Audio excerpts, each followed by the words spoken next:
2 to 3 times your body weight is going to be impacted on a single leg during your run. And that's going to be repeated for however long you go. Makes you really understand how changing one small thing could really make a massive difference in your PR time, or even just your ability to make a full mile without walking. Hello, everyone, and welcome back to the Thick Thighs Save Lives podcast. I'm Kelsey. Welcome back, guys. I'm Rachel. And wow, it is a beautiful, beautiful week weather-wise. Are you feeling it cooling down? I am feeling it cool down. I definitely am.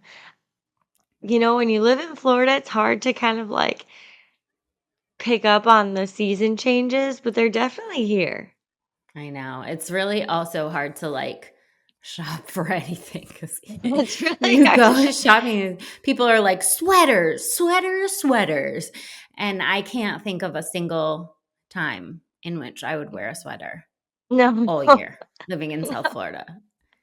no, it's not. There wouldn't be And one single month. when you live in different climates where it's definitely like noticeable New England, for example, when September hits, like mid-September, the season, like in the morning, you're like, oh, there's that little crisp air. The afternoons are still nice, but you just know in the morning it's coming, and then just like the morning lasts until 1 o'clock, and then two, like, you know what I mean? It like progressively gets just colder. And then everything dies. Everything does. Listen, I know that this is many people's favorite time of year.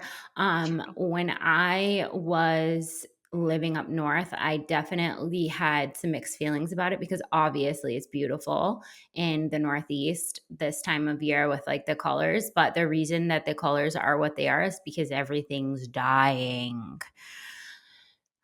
So that's a depressing thought for some people. So I think that I'm gonna enjoy September much more in a place where it is endless summer. But um, one thing that I know about when it cools down is, oh my God, the runners be running. Honestly, it's perfect though because okay, all in it, whether you're in a climate that's fairly warm all year or you're in a changing climate where it starts to cool down, no matter what, like the fall into winter is kind of a cool time to start running because I know here in South Florida, I see people running at like 9 p.m. And at first of all, I'm like, you're a psycho. But also that's the time that it's kind of cool and they wanna run outside, and that's their time that they're gonna maximize it.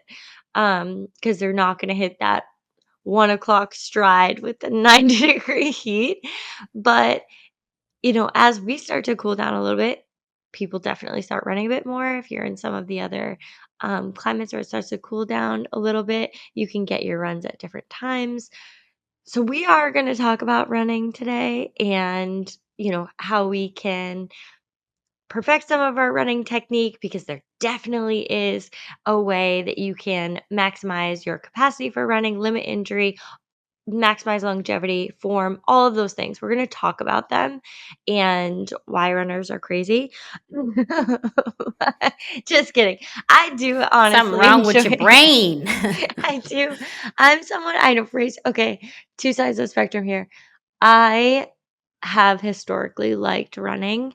Um, for me, it's like a really nice, like, endorphins release, and I get in the music, I get to just, like, get all the, like, jitteries out because they live in my body 24 hours a day.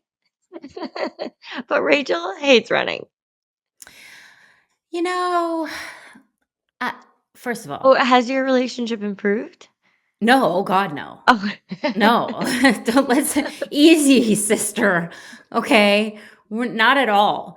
But I do have an extreme passion for fitness and coaching, and I strongly believe that running belongs in every single fitness regimen, because if we're talking functional, you cannot be functionally fit without the ability to run. So, as much as I am not a runner, as much as I do not understand it, it is in my everyday training because no, I don't get a runner's high, although there is science behind that. It's real. It's just not for me. Um, You're and you're the science exception. I do not get a runner's I'm blowing science's mind. They're like, eye. "What the hell is wrong with you?" If you No, reject it it's hard enough internally, it just I tell my brain when we're getting high. All right, and it's not during a run. So, I know that my lifters out there are like, yeah, but here's the thing. It's one of those things. It's got to be in your training. It is part of being a well rounded human. And for my runners, I know you love running. You don't have to tell me again. I have told you 900 times that I love lifting the weights, and you tell me 900 times that you love going for a run. And that can all exist. However, for my runners, again, we are going to reiterate the importance of strength training in this podcast, because we cannot talk about breaking running plateaus, creating more capacity, more endurance without talking injury prevention, without talking about strength training as well. So this is for the runners. This is for the turtles moving through peanut butter, speed runners. This is for everybody who hates running. It is a This is functional for part of every your human who fitness. is walking using their legs and is going to, whether it's walking, jogging, running, however you want to categorize yourself as a runner or non-runner, this podcast is absolutely for you. And one of the things that I really just love to talk about when it comes to running, because I feel like running is the great divide between some of these two worlds in fitness, where you're either focused on kind of like cardiovascular health. I'm going to air bunny this because there's so many ways you can achieve cardiovascular health. But or endurance, my endurance athletes, my runners, that's there's this like great divide between like either you're a runner, you're an endurance athlete, you're longer, lean, none of that is backed in science, or you are one of the weightlifters and you hate running, you only lift and cardio is moving weights faster. There's these two camps. And the reality is they go to battle all the time with like what is superior. And this has been a as long as I've been in fitness, this has been something that people have gone hard with like what type of body you'll achieve if you do this or if you do that. And the reality is that both are equally important and both are going to supplement each other so nicely and both are imperative to being a well-rounded fit human being. You need both of Why them in your not life. both? Why not both? And it's so weird because we go hard so much, as not just in fitness, but in so many other aspects of like this one's superior to this one. We talked about it when we talked about stretching with between stagnant stretching or um Dynamic stretches. She's I just pregnant. want to say I'm pregnant and the science behind that is your brain shrinks during pregnancy. Ooh. But when it comes back to full size, it's over for you bitches. Wow. Let them know. When my brain comes back, let me just Our tell brain you, comes back and I get some Botox it's so over. and I get to the gym and it's over for you bitches. When I get out of those diapers, just a few things off the list. Oh man. But they're really Diapers. The just those diapers. couple things. When I get out my diapers and my brain gets back to a regular size. Just Fuck you wait. all. Oh man. But I really It like won't matter talking. because you won't be sleeping anyways. I guess after I get 6 months of sleep after I get out of my diapers, just add And that a to little the Botox. list. Oh, big things are Oh, coming. man. You should come and listen to the podcast then.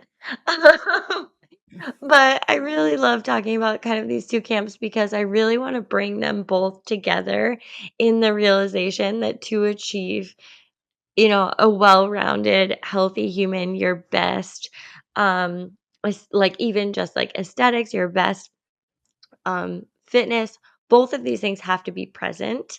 And that doesn't mean we're going to drill in with this podcast that you need to also be weightlifting while you're running. We're not going to just, we're going to say that, but it's not going to Spoiler be, alert. spoiler alert, we are going to say that, but it's not going to be the only thing because both of those things are eh, massively important to achieve health and fitness. So, as the leaves are dropping, as the temperatures are going down, if you have that itch to get out there and pound some pavement, maybe you're signing up for a turkey trot. Maybe it's just a really great time of running. All the Spartan races are this time of year. It's just a really great time to be outside. So, I want you to be safe. I want you to be efficient. And I want you to have longevity so that you're not up against the infamous I went back to running and in the first 2 weeks I overdid it, I got hurt, and now I can't run anymore. And there's no reason for that to happen if we have a mindful technique and form when it comes to our running. B, if we have appropriate programming that eases us back in, especially if you're coming from a hiatus from running, even if you aren't necessarily coming from a hiatus from running because you've been running inside on the treadmill in the AC. If you are going back to outside, there is massive differences there. So we need to ease ourselves back in. And so what we're going to do with this podcast is give you some really helpful form and efficiency techniques for your run if you're signing up for that 5K or if you just want to get outside and enjoy the nice cool weather. And also, we should mention that if you are looking for that professional programming, of course, right in line with this, TTSL, our running cycle, is starting this fall, and it's a really really great way to make sure that you're doing what you need to do to prevent injury, to prevent overtraining, but also to get out there and get ready for any races that you might be wanting to do and just enjoy the fall weather. Yes. So, one of the first things that we're going to talk about is um, limiting injury because I think that's something that you touched on right there when it comes to people are going to start running again. And one of the most common things that happens is you get into, this is what I've always done, this is how I'm going to do it, why does it pain me now? Oh, it must be because I hit 30 whatever, it must be because I hit 40 whatever.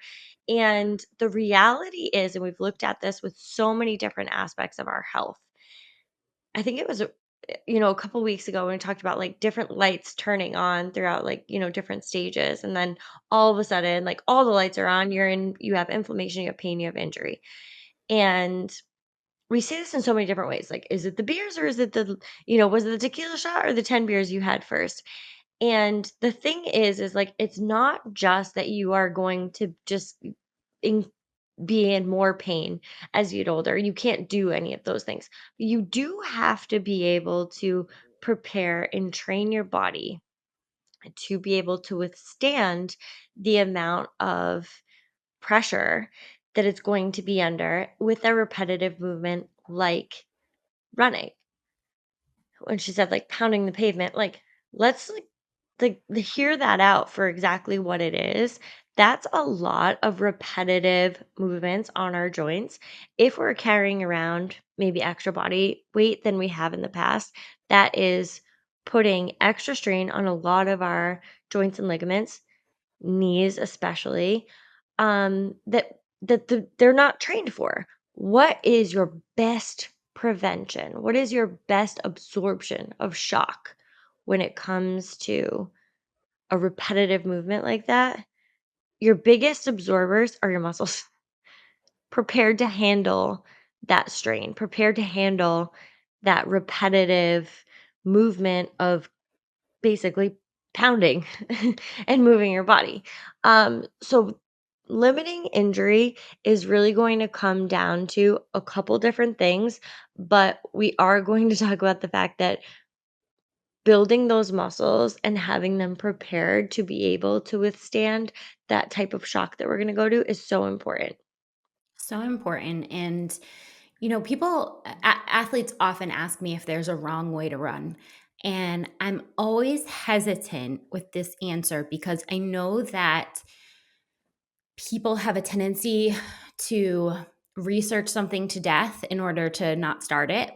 And, running is one of those things where it's highly under researched because it's such a natural movement that So many accessible. people, it's so accessible. And many people feel as if they're born with the ability to just run, and that therefore there isn't really much efficiency or form or technique that really needs to go into that.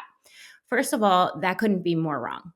The way that you run is just as important as the way that you deadlift, as the way that you clean and jerk, as the way you do anything with weights. And the inability to be in a correct position when you run is just as dangerous as deadlifting incorrectly, clean and jerking incorrectly, etc. So, I hesitate to say that there's a wrong way to run because I don't want it to stop you from getting out there and getting moving, right? I want you to move. I don't want you to research this to death to the point where you don't ever go and get after your goals. However, if you've ever gotten out there for a run, you realize that maybe it isn't as easy or as natural as you hoped it would feel. And I want to help to make sure that we're in the correct positioning, again, for injury prevention, for longevity, and truly just so that you can enjoy yourself more out there. Because running incorrectly is a thing. And I would argue that if you line 10 runners up and you look at the way they run, they all run very differently. I would argue that the vast majority of casual runners could make a couple of small tweaks to their technique and immediately PR their mile, PR their half marathon. There are so many small things in running technique that make such a huge difference over the miles when it comes to your efficiency. So like what I really want to open up with is yes, there is a right way to run, and yes, we can teach it to you.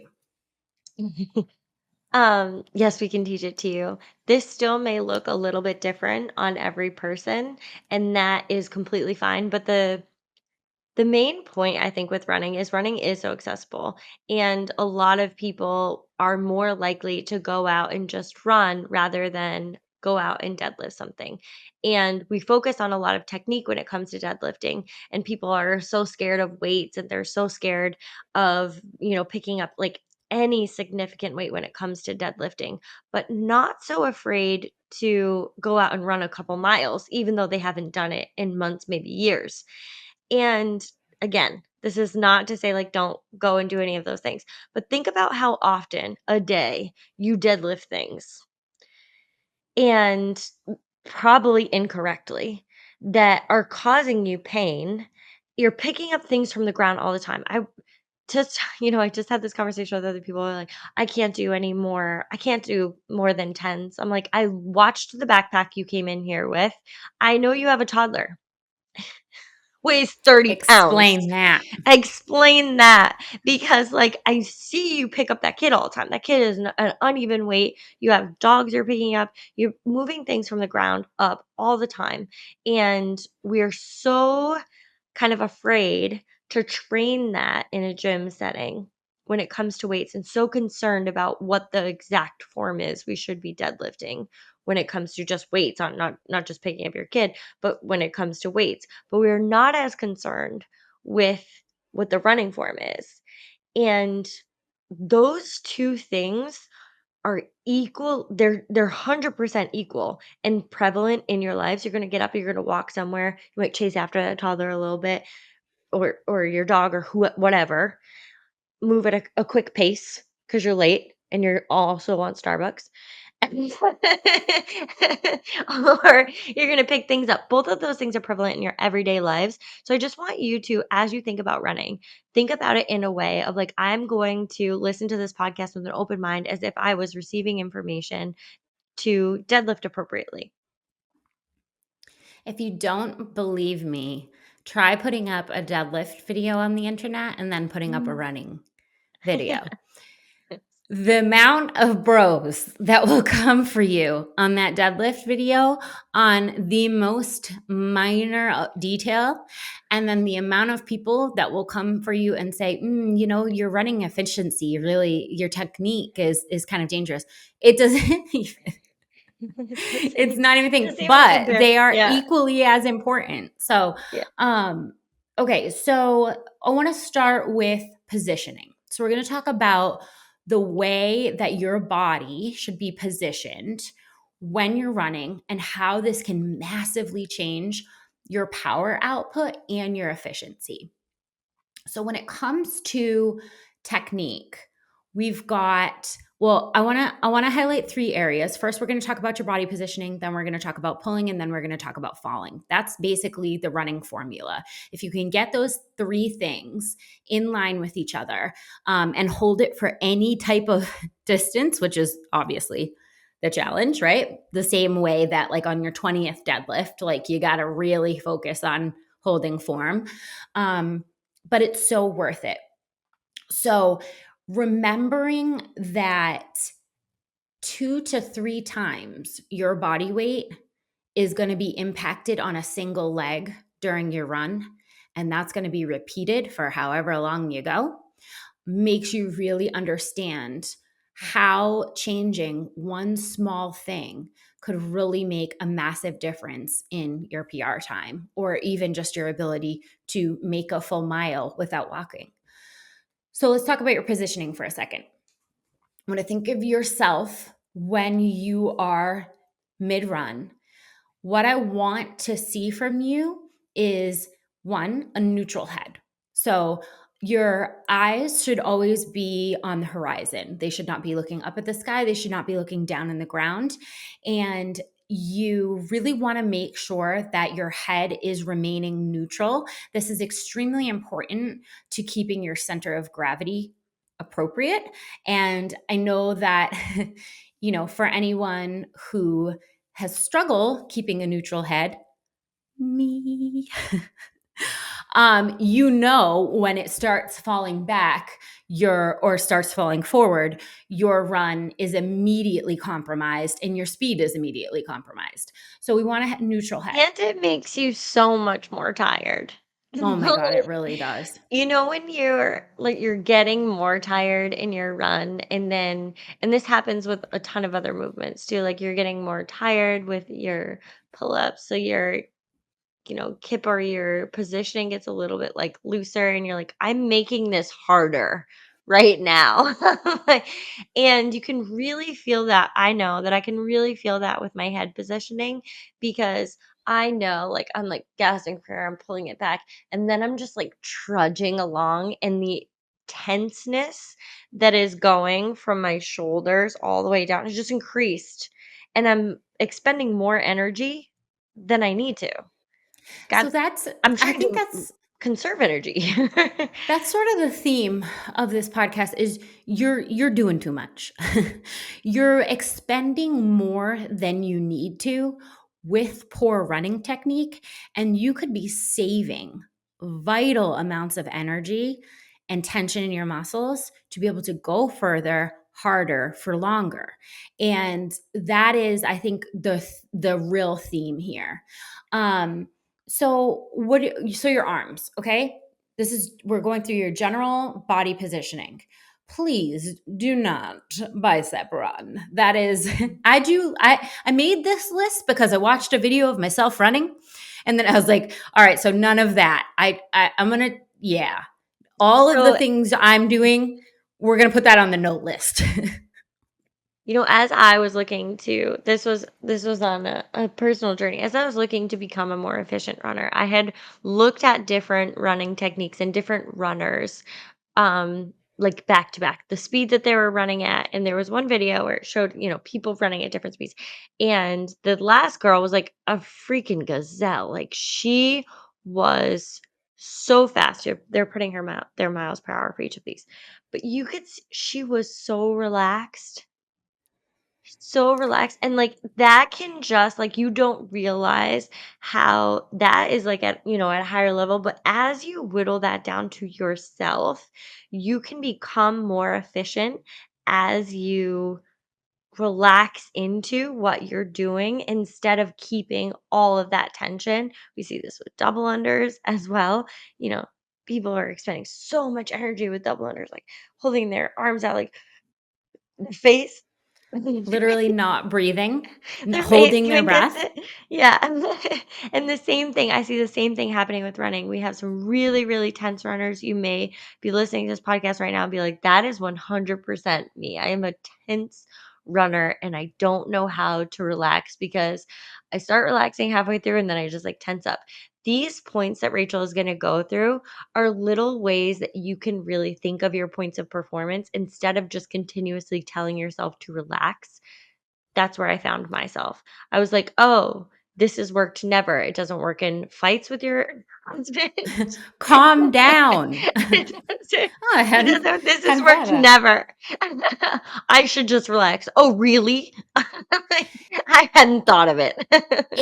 If if you have these little bullet points that you can go through, and also I want to, this is a good place to insert that they have to be practiced, right? Just like we're going to deadlift with an empty barbell to make sure that we can move correctly under a very light load, is the same as how we're going to practice our running. We're going to practice our running posture when we're not running. And it's going to give you these feels of how it should feel so that your body can remember it and call on it. So we want your arms to be at 90 degrees, okay? You shouldn't be holding any tension in your biceps. And you also shouldn't have the flailing arms of like that, like when there's a big sail, sail here. That little guy that goes in the air. Also, very important to not Inflatable ball arm your man. inflatable arm man, that guy. We want your hands relaxed and your arms at 90. With regards to your lower half, we're going to, when I want you to stand in this neutral position, right? And when you lift your stepping leg, you're the one that's going to be taking the next step to run. You should be tracking your shin with your foot relaxed. A lot of people, when they go to take their stride, they stride way out in front, which creates a heel strike, which is the zone problem. Or, unlikely as it is, me, they stride way out in back, where they're really pulling so far back into their glute that they're almost running straight up. So, what you want is, if you were just standing there, you want your lifting foot to track your shin. That is keeping your center of gravity all together with this. This is what you should be looking for, right? Your shoulders and your hips and your knees all in alignment. That is the center of gravity. That is how we run effectively and efficiently. And obviously, what we want from the planted leg is it always should have an athletic bend. Okay. We never want it to be completely locked out. And we also don't want it to be like in this weird, like squatting position where you're like putting way too much pressure on your hamstrings. Right. That's that tense run again. So the lower half, we're going to track your foot up the other shin, nice neutral foot that's relaxed, and the other one has an athletic slight bend to it where it's never all the way locked out. And that is going to be, if you can get up right now and practice that position, your head, your arms, and how you're going to strike, that's going to be a really effective way to start thinking about what you want to see in your own running. Hey guys, guess who's back? Legacy is back in the house, and we're really excited to drop this once again. Dude, you guys begged. It's sold out 3 times now that we've released it, and it's an absolute fan favorite, but it has never been done in prints. No, if you're wondering what we're talking about, our legacy leggings are legacy leggings are one of our most popular styles. It has ultra premium fabric, higher waistband, drawstring waistbands, so they really stay in place. They are amazing. Those who know, but they've never been in a pattern before, and we just dropped those. So hopefully we don't have too quick of a sellout and you guys can get your hands on these, but I would not wait because they are an absolute favorite among our customers. So get over to constantlyvariedgear.com and pick up your legacy leggings today. Yeah, I think those are so we're gonna show you a bunch of the coaches are gonna be. I just want to call back to the run cycle that's coming up because there's a lot that was said, and that's just our first point there for your body positioning. But when you really break that down into what you should be looking for, you'll see a massive difference in just being able to relax into your run. And honestly, I think like if you're someone who's starting out running and maybe you join the run cycle so you're getting a ton of information, you're getting some feedback, it's amazing, and you're getting well-rounded programs. So good for you. But if you're not and you're out there and you're just like, okay, today I'm going to think about my positioning and I'm going to think about the 4 things that Rachel had just talked about.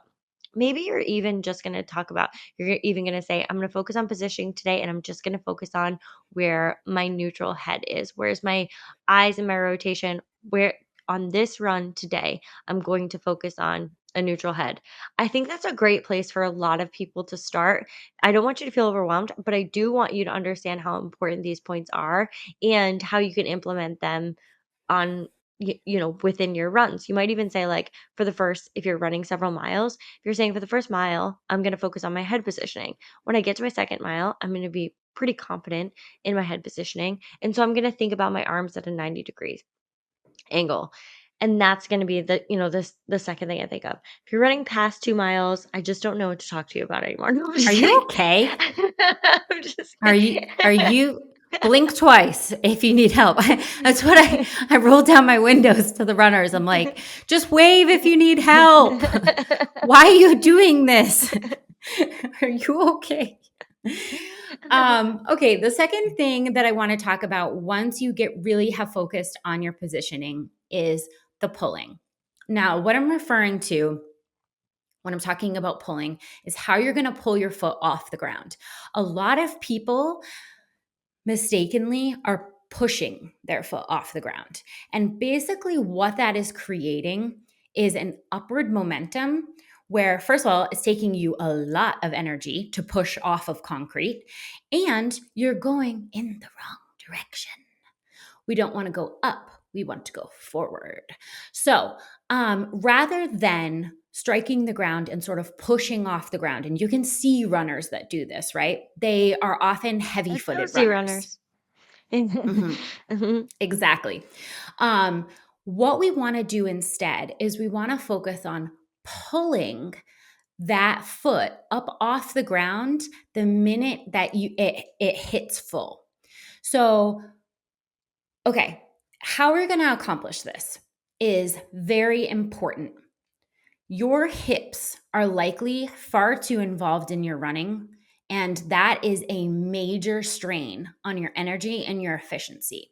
So if you are pulling your foot from the ground with starting from the hip and you're like pulling your knee up, that is wildly inefficient.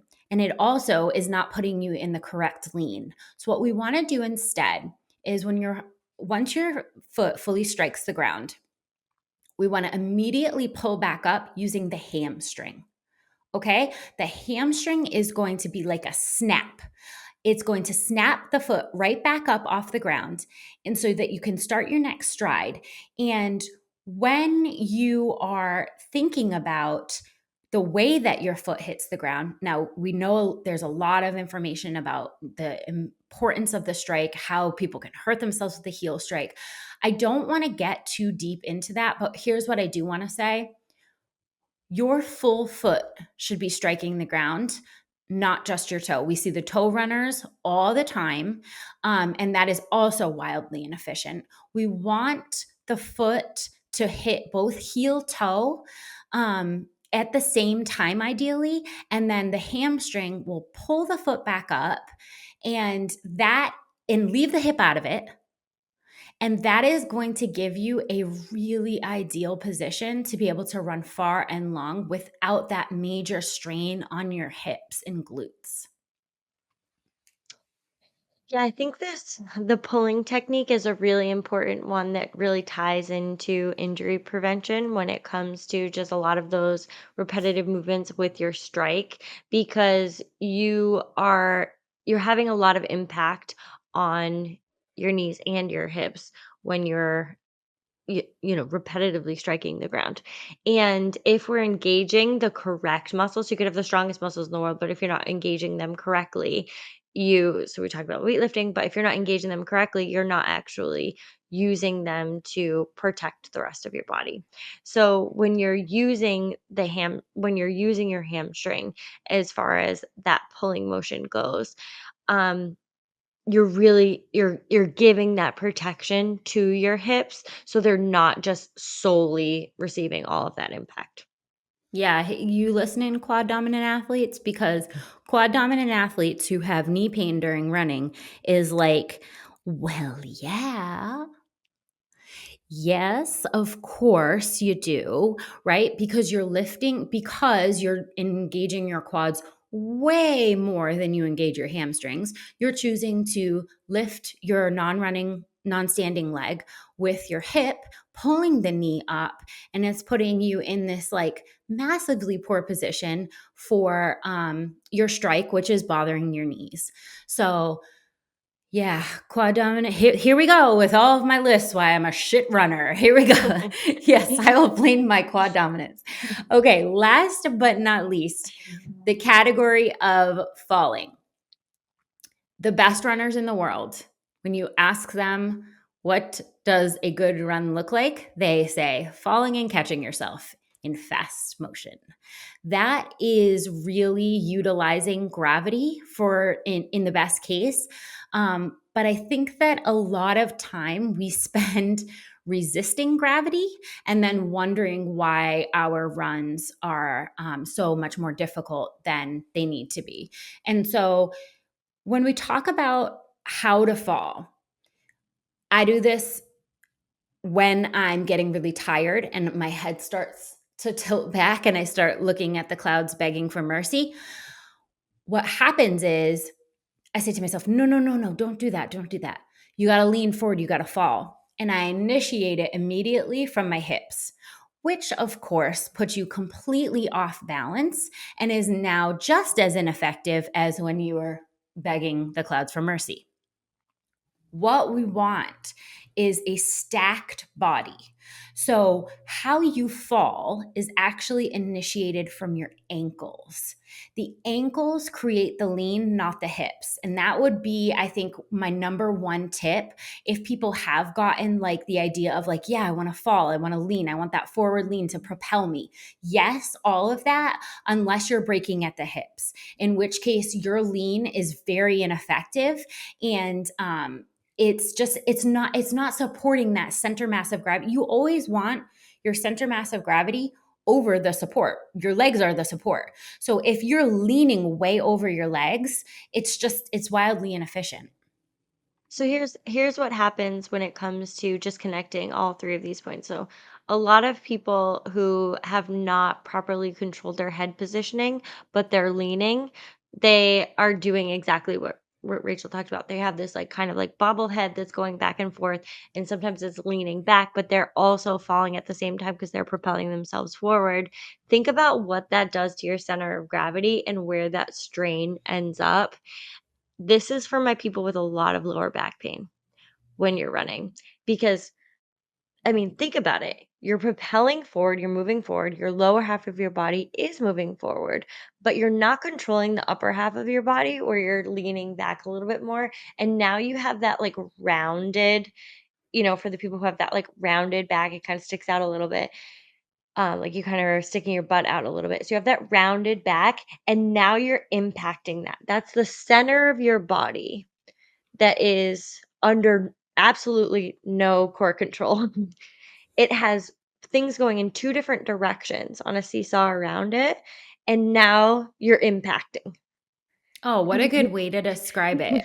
That is such a good way to describe when people initiate the lean from their hips and then their head starts falling back. It's like a literal seesaw, and your lower back is taking all of the pounding.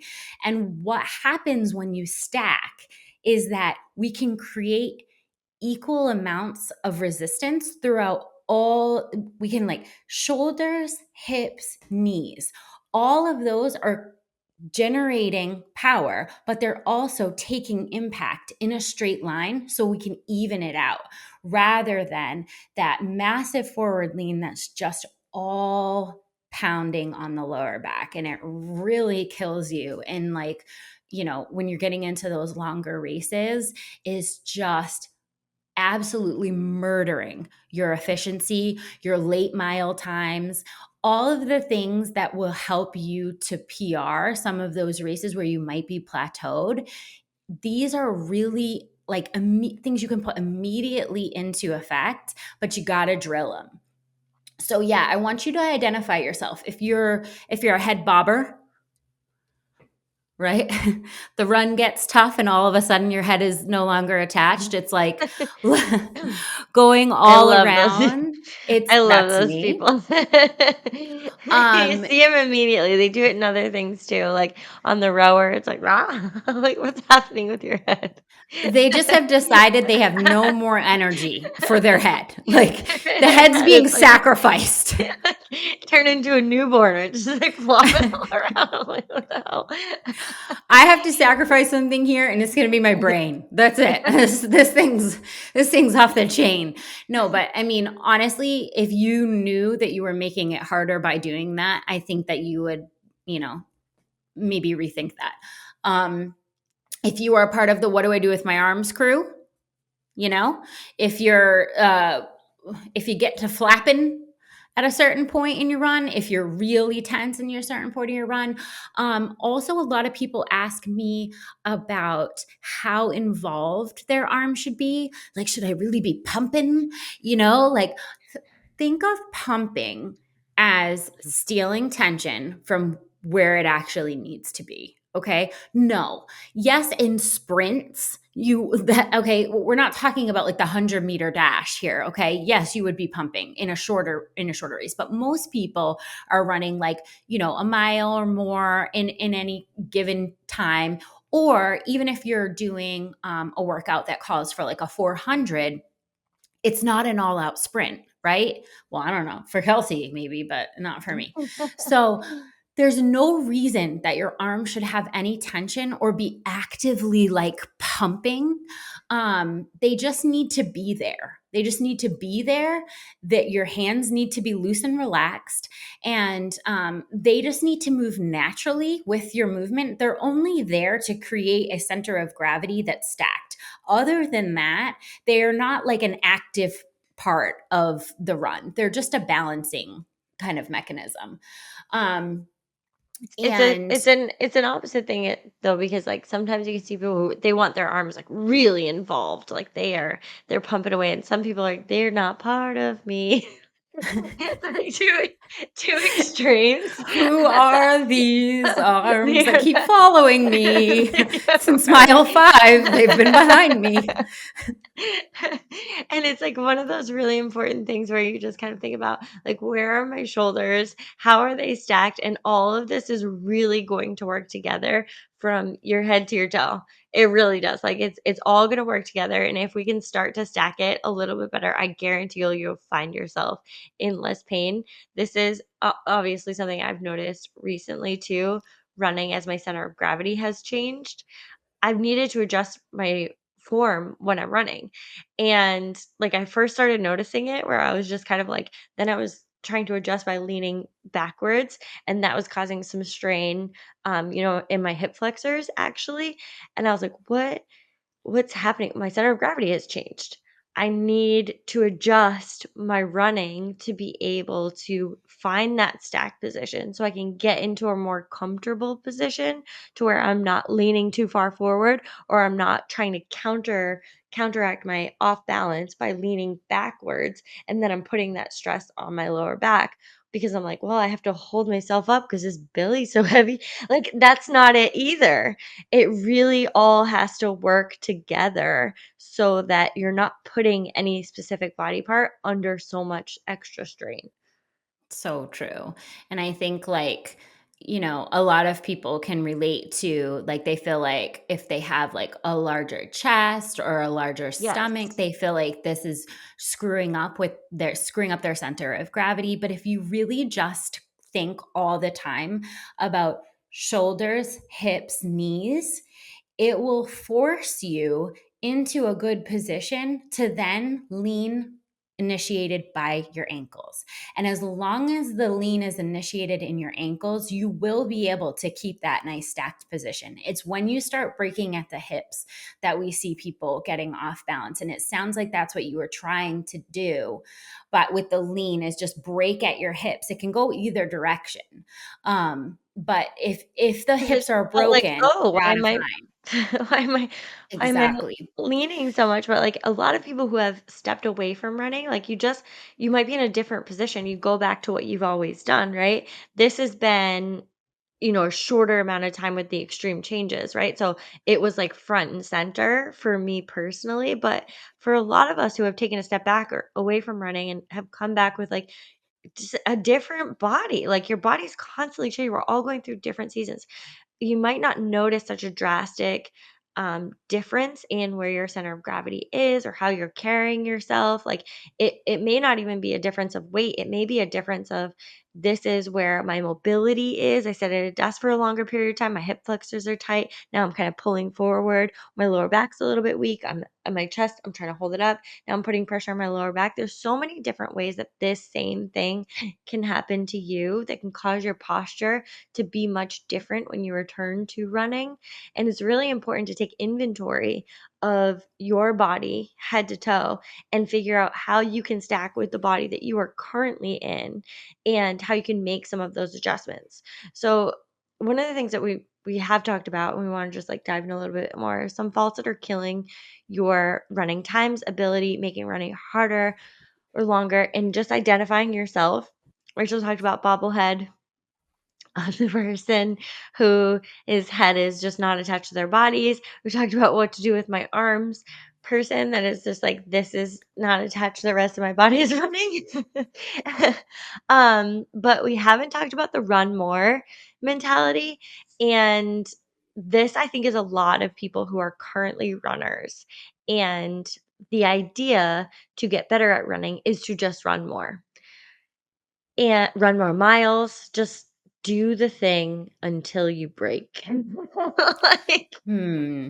that's ultimately, like, that's what it is, because until what? Until we reach, like, forever running? Until we're running Well, in it 48 makes hours? Because, sense. like, It makes sense. If you say, I've been stuck at, a 35-minute 5K for 2 years now, and I want to get better at this. I really want this turkey trot to be a 33-minute 5K. What am I going to do? I need to run more often. I need to run more miles. And I get it. Seemingly it makes sense because if you want to be better at soccer, you play more soccer. Like I but get you it. but you don't though. Like, a lot of, like, you can really relate this to so many different things. Like, you put it in weightlifting, you could put it in your fitness, you could put it in so many different aspects of, like, when you want to get better at, lifting weights, for example, you want to get stronger. It isn't necessarily to lift more. You need to look at your nutrition. You need to look at your mobility. You need to look at the supporting systems that are contributing to the thing that you want to do. And that's something I think that we don't do a lot with runners because it is so accessible and because we're able to repeat it so much. We really don't focus on what are some of the things that are supplemental to your training that can increase, that we know scientifically is going to increase your running. It's going to make you a better runner, more efficient runner. You're going to PR those times. You're going to be able to run for longer. That isn't just running more until you hit an injury. And this is one of the things I really like to talk to runners about because I've watched it happen so many times. Other marathon runners, recreational runners, just someone looking to run a 5K, someone looking to run their first mile. I've just watched it happen with so many different runners at different stages of their lives that I think it's such an important part to talk about what are some of the supplemental things that you're doing to put in place without having to just run more miles. We would be remiss if we didn't talk about your shoe choice because it's the base for what you're going to do. It's the base for your entire run. Don't um try to start running and be a cheapo on the shoes. Don't do that. no. No. I know a lot of some of the hipster things too have moved towards, minimalist shoes or looking at some of these like toe shoes. That's definitely a progressive place that you could go, but you don't go from like sneakers to these minimalist like that's not the transition. It never has been, it never will be. Like it's not going to be good for your body.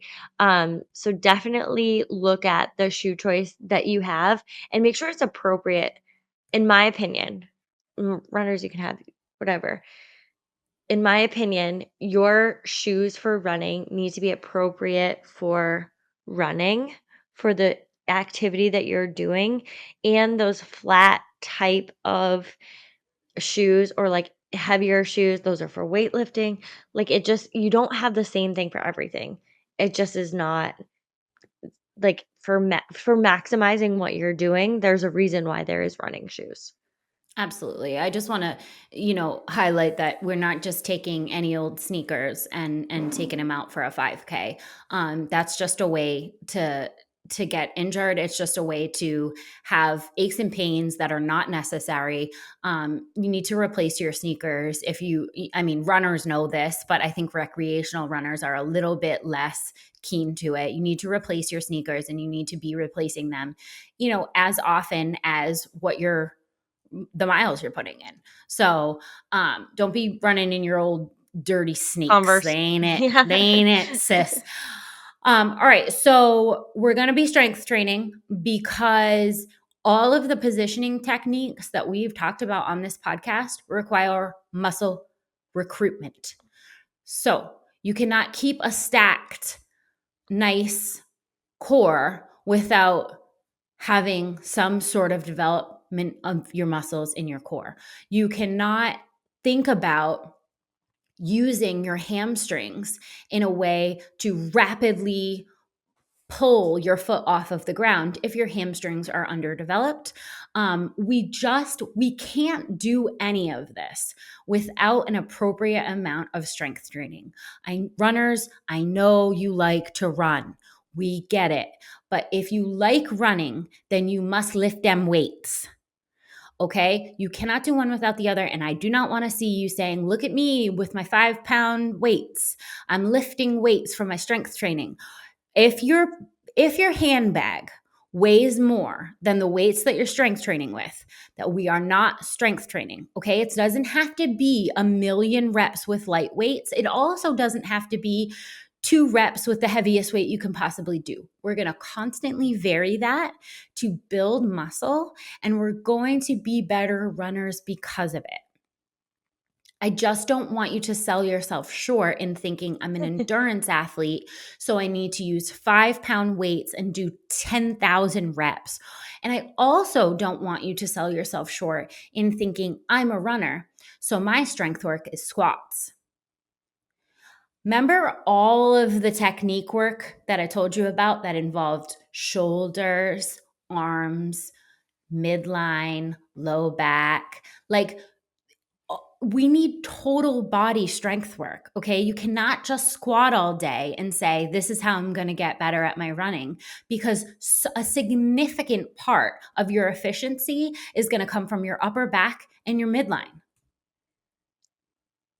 Since we're speaking to the runners right now about strength training, I have to tell you that if you are worried about touching some weights and them becoming too bulky for you to support your running habits, your information is outdated. That's not what happens. It's extremely hard to build muscle, and the muscle that you're going to build is only going to help your running. It's not going to change your the aesthetic from what you're looking for from like a runner. That's not how it works. And we really have to dispel all of that when it comes to like, well, I just want to stay lean. I don't really want like bulky muscle. That's not what happens as soon as you look at the weights. I always think of those videos where it's like what women think, and they get these like men to join in the videos that like come in and they touch the weights, they turn into like a man in a sports bra. Like that's not how it works. Oh man, It's not I'd be a ever lot. gonna be it's not ever gonna be how it works. As soon as you drive a car, you don't turn into a race car driver. That's not how this works. And the strength training that you're going to do is only going to support your running and is it's not going to turn you away from any of this. Like runners are lean and lifters are bulk. That's not even true. It's Like, just not it's even just not true. even true. So Due to let's genetics. It's let's just genetics. let's just move away from all of that. So, if you are interested in improving your run technique, we've got a bunch of drills that are going to be extremely effective. I want you to work on them I every love day. I want you to drills. warm up with them. Yeah. I like a lot of people are like, well, where does this fit in your warm up? Before you go out and run, a lot of people just are like I'm going out the door. Okay, first hard no. Okay, first hard no. But also, I love running technique drills right before a run used as warm-ups.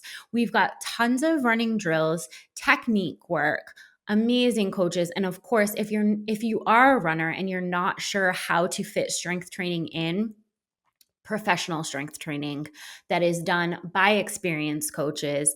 And I'm going to put this out there that I will absolutely guarantee that if you come and start this running program with us for TTSL in October, you are going to see major increases in your power output, your efficiency, and your capacity. And I absolutely think you're PRing whatever your next race is. So if you want to join us, we are starting on October 21st.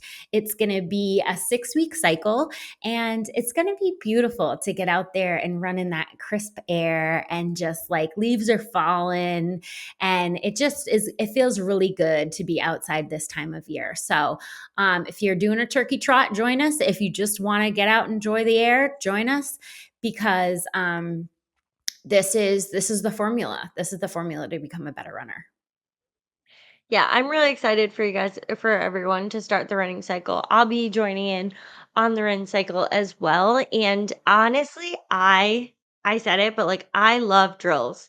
Drills are the most important way to increase your efficiency without having to think the entire run, okay, I'm going to do this thing. It's the putting it in a ton of different ways is really important, but drills are how you get better at anything that you're doing. And the fact that someone else is going to program those drills in for you in a very organized way to just make you better by just doing them, take the thinking out of it, is like at the top of my priority list.